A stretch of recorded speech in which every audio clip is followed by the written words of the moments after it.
Lévy sans interdit. Bonjour Elisabeth Lévy.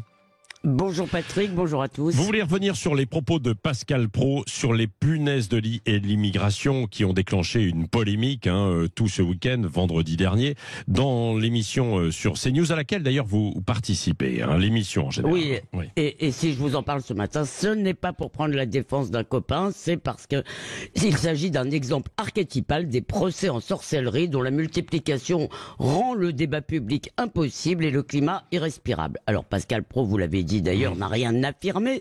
Il a demandé à son invité expert de ces bestioles s'il y avait un rapport entre leur prolifération et la présence de migrants dont beaucoup vivent dans des conditions d'hygiène insalubres. Quel charivari, les punaises de la sacristie progressiste se sont déchaînées, alors les nuppistes mais aussi les macronistes ou des macronistes et bien sûr une palanquée de journalistes toujours au taquet pour exhiber leur belle âme. Alors racisme rance, propos sordides, pro et maurassien, voire plus, puisqu'il est accusé de parler comme les nazis qui accusaient les juifs de propager le typhus.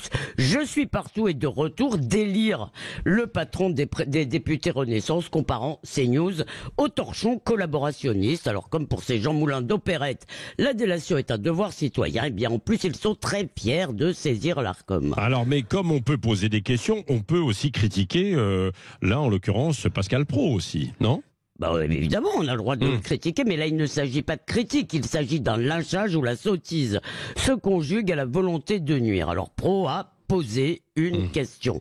Donc, tous ces gens qui se targuent d'ailleurs d'être sans tabou, d'aimer les questions dérangeantes, l'avouent, certaines questions sont interdites. D'ailleurs, c'est l'immigration dans son ensemble qui doit être soustraite au débat. Alors, j'en conviens, l'évocation de questions corporelles peut nous sembler gênante, c'est la pudeur, mais c'est aussi une question de santé publique. Il est évident que l'immigration favorise la circulation des virus, des parasites et des bestioles diverses.